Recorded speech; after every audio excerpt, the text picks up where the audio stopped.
Green. Let's get started. I would like to introduce, so in South Africa it would be Peter Kruger. All right, I'll take it. So Peter Kruger. Kruger. Peter has worked at Ball Horticulture for more than 35 years. Yes. Yes. So someone with a lot of experience and a focus on ornamentals. Yes. Yes. We look forward to your talk and yeah, thank you. Thank you. Well, good morning. Go San Luis. Sorry. All right, I'm Pete Kruger. I am the Director of Global Product Sourcing and Development for Ball Horticulture. If you don't know, Ball Horticulture is a family-owned horticulture company. It's a global company. There's about 60 individual companies as part of Ball Horticulture. About half of them are what we call production-oriented, so they produce seed or cuttings or young plants. And the other part of the company are distribution companies or sales organizations. We focus, and the context of this talk will be largely on nursery or landscape uses of Southern Hemisphere plants. And why Southern Hemisphere? I think the most succinct reason is that the plants are different. They're unusual. They tend to be seen as hardy and durable by consumers. They fit in real well with a trend that's going on right now, at least in the Northern Hemisphere, of flowering tropical type plants. In fact, that is the product description that a lot of the buyers that are driving this are using. It's general and it can include everything from tropical annuals to tropical trees. The idea being that you can grow it either in the landscape or in a container and enjoy a new or different type of flower. In the Proteaceae, the species that we're most active with and have had the most success with have been grevilleas. And we really see a huge future with these plants in North America, in Europe, and in Asia especially. Okay, get organized. Let's see this. At the computer. Okay. The point of these type of plants being seen as hardy exotics is proving to be a real strong sales message. Both buyers as well as consumers see them as a better investment, as a plant that not only will be interesting but will last longer and give them more bang for their buck money-wise. It's really becoming a lead product when buyers, especially with the mass merchants, are planning their schedules, their product schedules during the course of the year. And a large part of that is that there's so many different types of plants that could be included in this.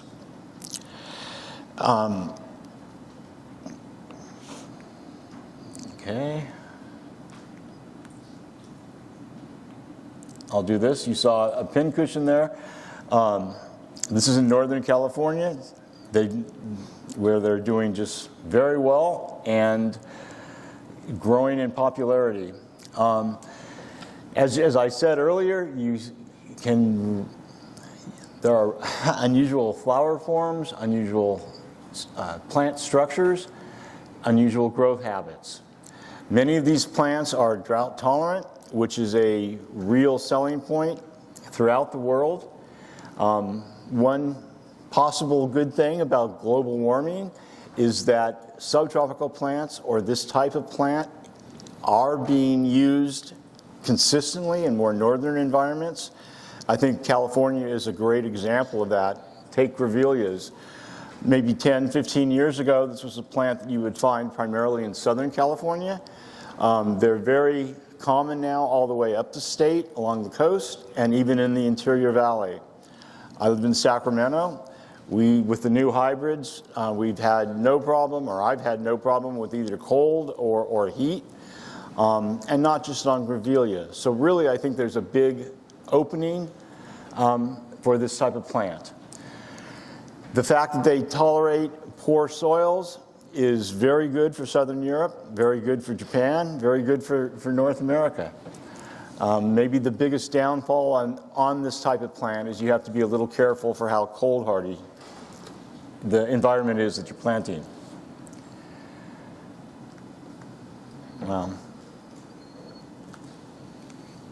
Backwards. This is, okay. What am I doing wrong here? Okay, another new variety of grevillea. You can see the flower production is really increasing. The density of the shrub is better than it had been before, and this machine's not working right.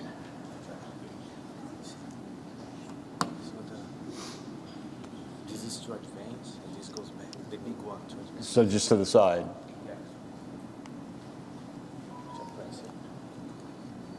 Yeah. Okay. A few traits to be looking for if you're either a breeder or if you, being a nurseryman, have a sharp eye for sports or something that might be different coming out of a plant that you're growing or a crop that you're growing. The overriding characteristic, as was pointed yesterday, is as a shrub for the landscape, more compact, more dense, better bone structure than exists in the marketplace. You hear a lot of talk about remontancy or reblooming on plants. Some of the more traditional crops like hydrangea really have taken a lead in this, in pointing out how important this is. But basically the message for a consumer is that the plant will continue to flower or continue to have the attractive foliage for a long period of time, increasing the interest and the inherent value of the plant. Often these plants from the Southern Hemisphere have different types of flowers than are from the Northern Hemisphere. That just adds to the interest, especially it seems as some of the younger generations get involved in landscaping, buying homes, and looking to show their own individuality or their own expression in their landscapes. Earlier to bloom is an important trait, or more flowers per plant. And really what we're seeing that's really adding a lot of sales to this type of plant, to any shrub, to a showy shrub, would be use in containers as a temporary planting. If you take Chicago as an example, the Miracle Mile or downtown, they do a fabulous job of putting up temporary planters along the sidewalks that really show off these boulevards. They make them very special. When you look at what these planters are composed of, though, it's subtropical plants, it's annuals, it's maybe some perennials with some dramatic foliage, but it's all temporary. And that type of use is growing. So although it's temporary, it's very important, and again, it's really growing in the market. I'm going to be able to do this. Here we have a new grevillea, and this is a prostrate. It's a ground cover. It will get less than a meter tall, much less, and give you a thick ground cover foliage. It's not on the market yet, but it is coming. You'll see more about this later. All right, once you do have a plant that you've bred or found that you think may be commercially valuable, there's a process really you have to go through if you're going to try to monetize this or commercialize it. It all starts with the trials. And you've heard this 100 times or 1,000,000 times, I'm sure, but you really have to validate and be sure of what you're talking about when you are trying to move plants around the world or introduce a new garden plant. You also have to realize that it's not going to work everywhere. So you focus on the areas of the world where the plant would grow the best, and or this container option. And that's primarily in the Northern Hemisphere. Trialing will enable you to really understand the value of the plant and to begin to put a value proposition together. Your marketing will be based on this. The direction of your strategy of commercializing will be based on this. Supply chain is a real trick. I'll get to that in a few slides, but that is perhaps the most difficult part of this whole process. Overall, you need to create a business plan for each variety that you introduce. I know we do, and we go into great detail to determine the market, how the plant's going to be sold, whether it's going to be branded, etc. Okay, here we have another ground cover type clistamine that's coming out, or likely to come out. This has very small flowers, but many of them in a cluster. There are many market channels to consider when you are putting your business plan together. The highest volume, and maybe to many breeders, the biggest goal would be mass merchants, just because of the volume. That's especially strong in North America, less so and in Australia with Bunnings, less so in Europe, but it is still an important player. When I say less so, I think they just make up less in Europe, less of the total market. With a new plant, often independent garden centers are the main route. Their business tends to be a little bit more open to something new, and the staff there or their reputations enable them to do a better job of selling to the consumer something that's new or explaining its values. Also, when you're first introducing a plant and with the build-up process, if it's a good plant, you never have enough. So if you segregate the way you're going to attack the market, you often can manage your supply much better, especially early on. The last thing you want to do is have people asking for a plant that you can't supply. In the products that we work with, landscape is a big driver of this, as well as the retail market. Instead of trying to grow a young plant or send cuttings around the world, sometimes it makes sense to just try to license it directly to nurseries, to distribution companies.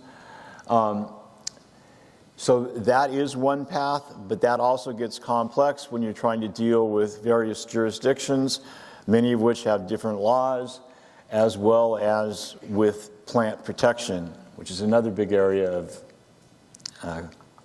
effort. Plant brands can be very helpful also.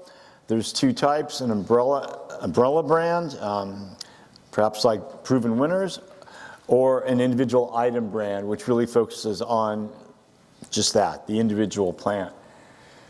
They're both powerful. They both are very expensive, and they both take a long time to really kick in.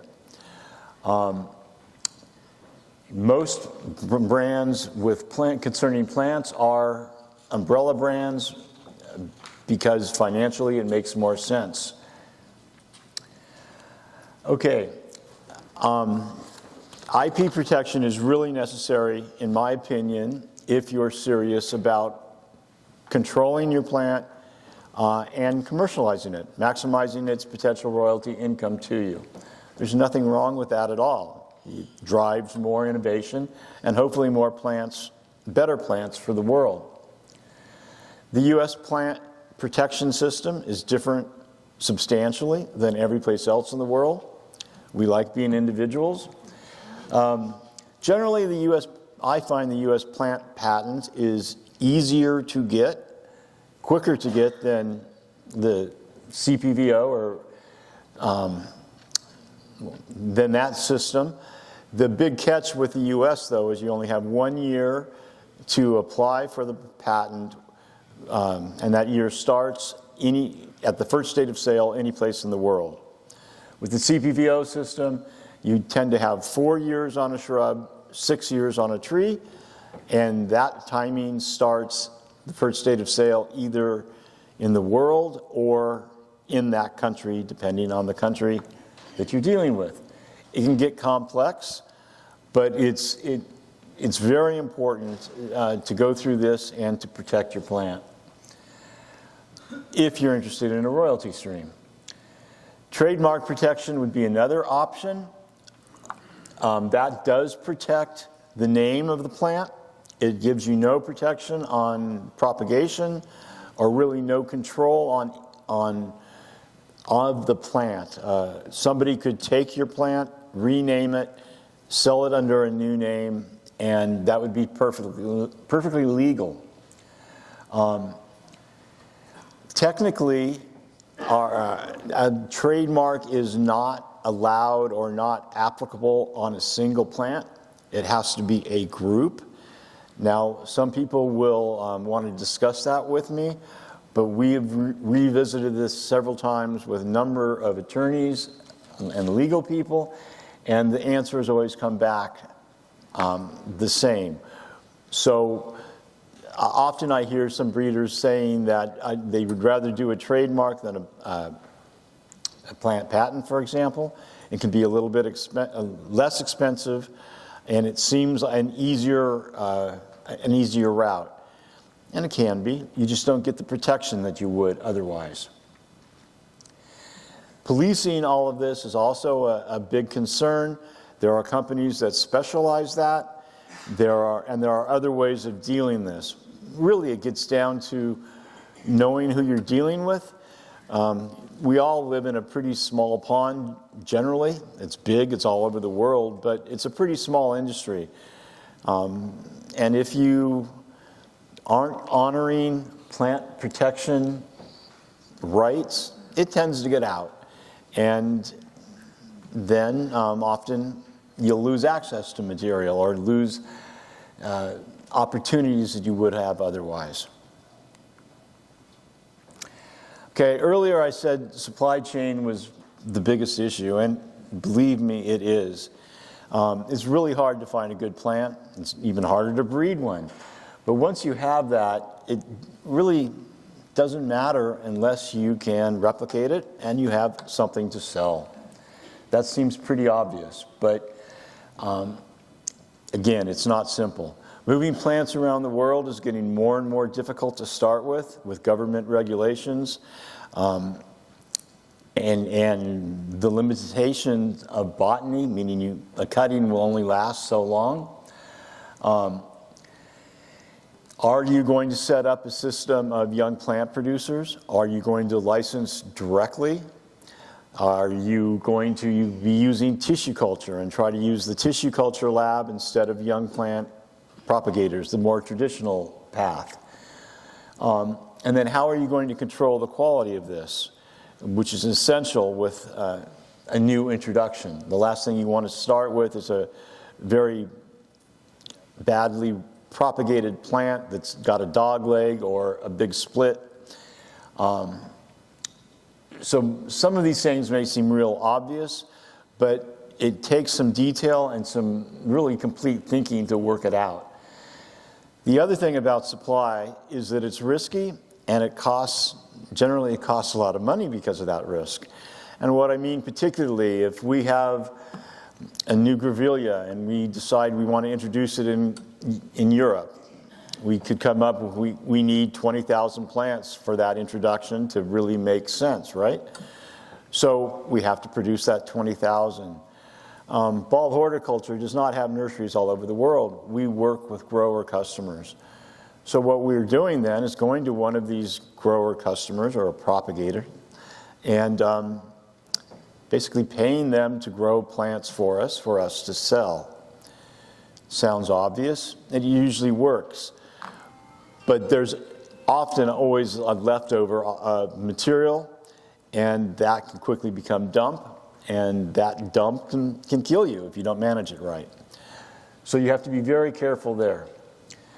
The other side of that coin, though, is, again, introducing the plant and not having any product to go out and sell. Reality is that you're somewhere in between. If the plant's really going to be a winner and kick off, you will sell out the first couple of years, and there's nothing wrong with that. It's just an area of this whole game that you really have to manage and be cognizant of.